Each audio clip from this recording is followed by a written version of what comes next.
Bienvenue sur votre chaîne Easy Peasy French. La vidéo d'aujourd'hui est super importante. On va parler des verbes impersonnels. C'est quoi un verbe impersonnel? D'abord, je vais expliquer les verbes personnels.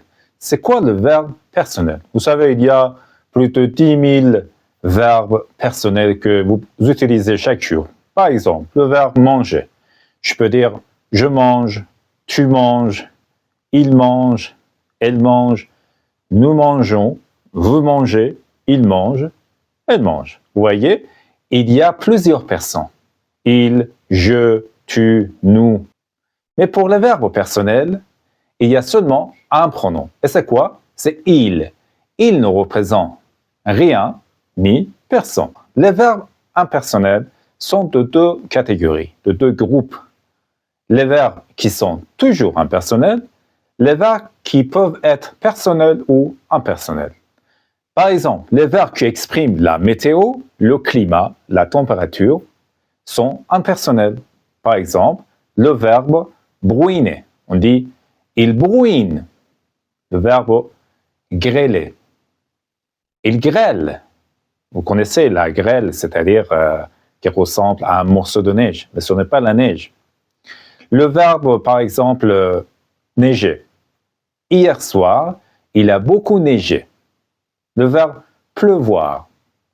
Il pleut. Il pleut.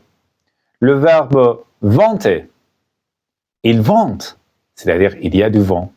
Il vente. Le verbe tonner. Il tonne. Il tond. Mais les verbes qui peuvent être personnels ou impersonnels, le premier verbe, le plus important, c'est le verbe avoir. Et l'expression célèbre « il y a ». Par exemple, vous dites « il y a un chat sur le mur ». Vous ne pouvez pas dire « il y a » ou « nous y a ». Non, il y a seulement « il y a un accident », par exemple, dans la rue. Vous pouvez aussi dire « il y a du soleil », « il y a du vent », « il y a des nuages dans le ciel ». Le verbe « être ». Avec le verbe être, vous pouvez par exemple indiquer le temps, l'heure. Par exemple, il est 10 heures. Il est 10 heures du matin. Il est midi, c'est-à-dire il est 12 heures. Ou il est minuit.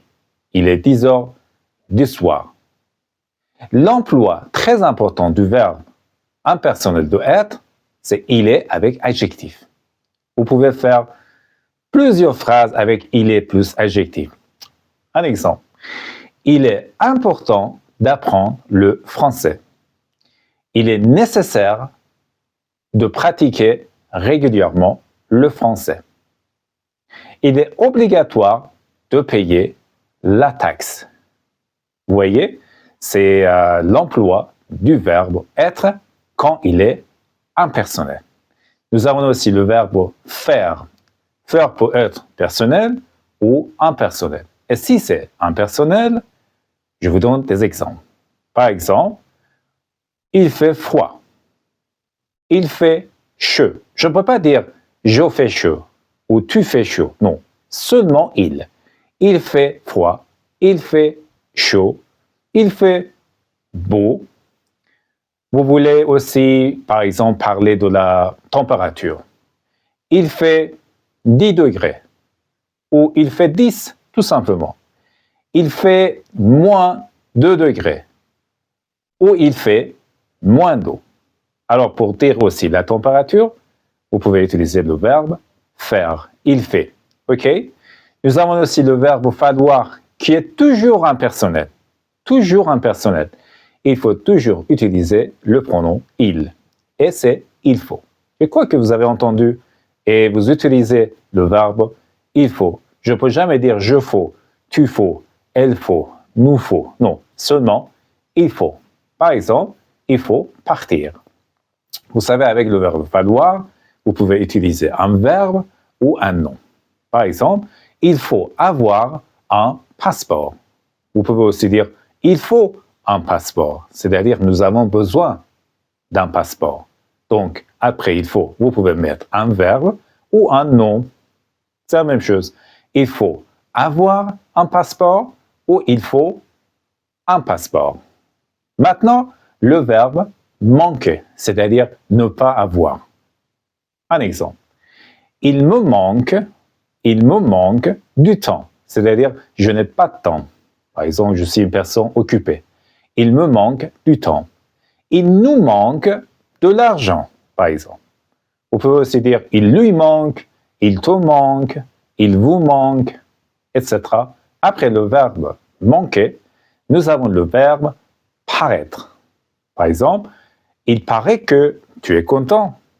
C'est-à-dire, je pense que tu es content. Il paraît que tu es content.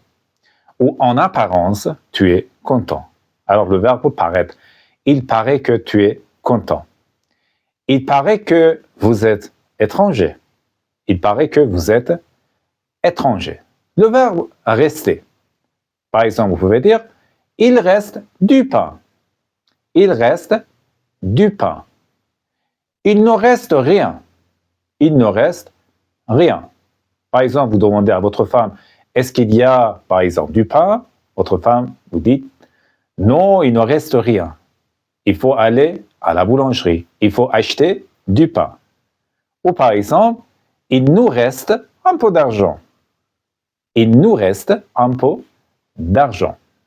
Après ça, nous avons le verbe sembler. C'est comme paraître, par exemple, il me semble qu'il va pleuvoir ce soir.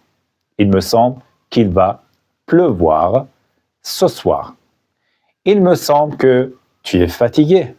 Il me semble que tu es fatigué. Nous avons aussi le verbe suffire. Avec le verbe suffire, vous devez utiliser la préposition de. Il suffit de pratiquer pour apprendre. Il suffit de pratiquer pour apprendre. Il suffit de 2 œufs pour faire une omelette. Il suffit de 2 œufs pour faire une omelette. Il suffit de dire non. Il suffit de dire non. Et le dernier verbe dans cette vidéo, le verbe valoir. Valoir, comme le verbe falloir, c'est toujours impersonnel. Vous voulez parler d'une préférence, vous utilisez le verbe valoir avec il, toujours avec il. Par exemple, il vaut mieux partir tôt. Il vaut mieux partir tôt. Ou par exemple, il vaut mieux arriver à temps. C'est-à-dire, il faut essayer d'être ou d'arriver à temps et de ne pas arriver en retard. Il vaut mieux partir tôt, il vaut mieux arriver à temps. Il y a aussi d'autres verbes impersonnels, en fait, que nous allons apprendre dans les prochaines vidéos. Mais c'était une bonne introduction pour apprendre les verbes impersonnels qui sont très utilisés par les Français et que vous pouvez maintenant utiliser. Bonne chance, à la prochaine!